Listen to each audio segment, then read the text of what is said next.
महाराष्ट्राची कुलस्वामिनी आई तुळजाभवानीचे पवित्र तीर्थक्षेत्र रेल्वेच्या नकाशावर यावे, भाविकांना प्रवासाची सोय व्हावी आणि धाराशिव जिल्ह्याच्या विकासाला नवी गती मिळावी यासाठी धाराशिव तुळजापूर सोलापूर हा रेल्वे मार्ग अत्यंत महत्त्वाचा आहे। धाराशिव तुळजापूर सोलापूर रेल्वे मार्गासाठी लोकसभेत वारंवार आवाज कोणी उठवला? दिल्लीला जाऊन रेल्वे मंत्री अश्विनी वैष्णव यांची वारंवार भेट कोणी घेतली? निवेदनं, बैठका, चर्चा, पाठपुरावा आणि मागण्या कोणी केल्या? हे सगळं महाराष्ट्राने पाहिले। खासदार ओमराजे निंबाळकर यांनी लोकसभेत वारंवार धाराशिव तुळजापूर सोलापूर रेल्वे मार्गाचा प्रश्न आक्रमकपणे मांडला।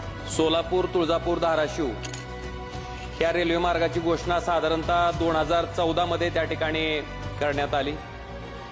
2014 पासून आता जवळपास 10 वर्ष या रेल्वे मार्गाची घोषणा होऊन पूर्ण होत आलेत, पण म्हणावी तशी गती या रेल्वे मार्गाच्या बाबतीत त्या ठिकाणी दिसून येत नाही।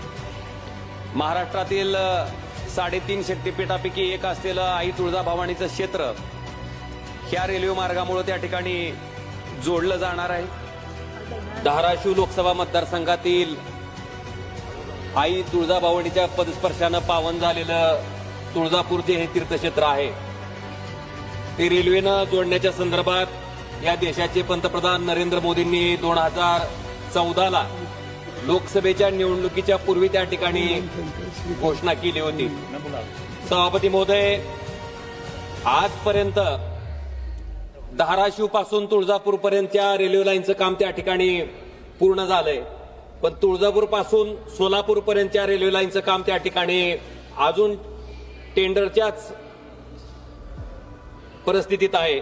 सभापती महोदय, माझी मागणी आहे की सोलापूर ते तुळजापूर हा रेल्वे मार्ग पूर्ण करण्यासाठी साधारणतः 2000 कोटी रुपयाची आवश्यकता आहे।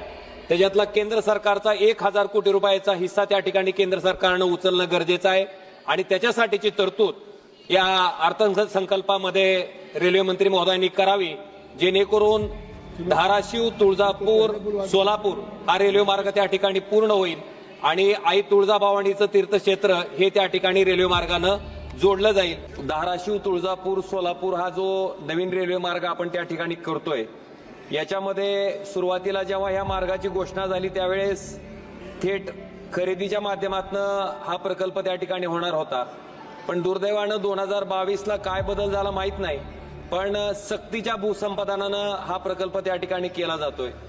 थेट खरेदीच्या माध्यमातून जर हे भूसंपादन झालं असतं तर त्या माझ्या धाराशिव लोकसभा मतदारसंघातल्या शेतकऱ्यांना 5 पटीनं त्या ठिकाणी मोबदला मिळाला असता, पण दुर्दैवानं सक्तीचं भूसंपादन त्या ठिकाणी होतंय, ज्याच्यामुळं 4 पटच मोबदला मिळतो आणि तो सुद्धा रेडी रेकनरच्या दराप्रमाणे मिळतोय। धाराशिव जिल्ह्याच्या विकासासाठी हा रेल्वे मार्ग अत्यंत महत्त्वाचा असल्याचं त्यांनी केंद्र सरकारसमोर सातत्याने मांडत राहिले। रेल्वे मंत्री अश्विनी वैष्णव यांची वारंवार भेट घेऊन या रेल्वे मार्गासाठी सातत्यपूर्ण पाठपुरावा करण्यात आला। दिल्लीतील मंत्रालयाचे दरवाजे झिजवत निवेदनं देण्यात आली, अधिकाऱ्यांसोबत बैठका घेण्यात आल्या आणि प्रत्येक स्तरावर हा प्रश्न लावून धरला गेला। फक्त लोकसभेतच नाही तर दिशा समितीच्या बैठकीतही खासदार ओमराजे निंबाळकर यांनी अधिकाऱ्यांची वारंवार बैठक घेऊन धाराशिव तुळजापूर सोलापूर रेल्वे मार्गाचा आढावा घेतला आणि कामाचा पाठपुरावा केला। इतकंच नाही तर प्रत्येक 3 महिन्यांनी जिल्हाधिकारी यांच्या समवेत बैठका घेऊन खासदार ओमराजे निंबाळकर स्वतः या रेल्वे मार्गाच्या कामाचा आढावा घेत होते। काम कुठपर्यंत आलं, कोणत्या अडचणी आहेत, पुढची प्रक्रिया काय, याबाबत सातत्याने प्रशासनाला सूचना देत त्यांनी हा विषय कायम प्राधान्यक्रमावर ठेवला। केंद्र सरकारच्या योजनांचा पाठपुरावा जिथे होत होता त्या दिशा समितीच्या एकाही महत्त्वाच्या बैठकीला राणा पाटील उपस्थित नव्हते। रेल्वे संदर्भात घेतलेल्या एकाही महत्त्वाच्या बैठकीत त्यांची उपस्थिती नव्हती। मग आता अचानक श्रेय घेण्यासाठी एवढी धडपड कशासाठी? अहो राणा पाटील, रेल्वेची फाईल दिल्लीला जात होती तेव्हा तुम्ही कुठे होता? लोकसभेत आवाज उठत होता तेव्हा तुम्ही कुठे होता? रेल्वे मंत्र्यांच्या दारात वारंवार भेटी होत होत्या तेव्हा तुम्ही कुठे होता? दिशा समितीच्या बैठकीत अधिकाऱ्यांना प्रश्न विचारले जात होते तेव्हा तुम्ही कुठे होता? प्रत्येक 3 महिन्यांनी जिल्हाधिकारी ती तेव्हा तुम्ही कुठे होता? जनतेला सगळं कळतं. फोटो काढून, बॅनर लावून आणि सोशल मीडियावर पोस्ट टाकून विकास होत नसतो.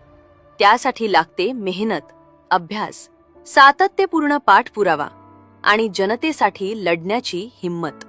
आज धाराशिव जिल्ह्याला रेल्वे मार्ग मिळण्यामागे जर कुणाचा सिंहाचा वाटा असेल तर तो खासदार ओमराजे निंबाळकर यांचा आहे. काम दुसऱ्याचं, मेहनत दुसऱ्याची, पाठपुरावा दुसऱ्याचा आणि श्रेय घ्यायला मात्र काही लोक कायम तयार. पण आता जनता सगळं ओळखून आहे. काम करणारा कोण आणि फक्त श्रेय लाटणारा कोण.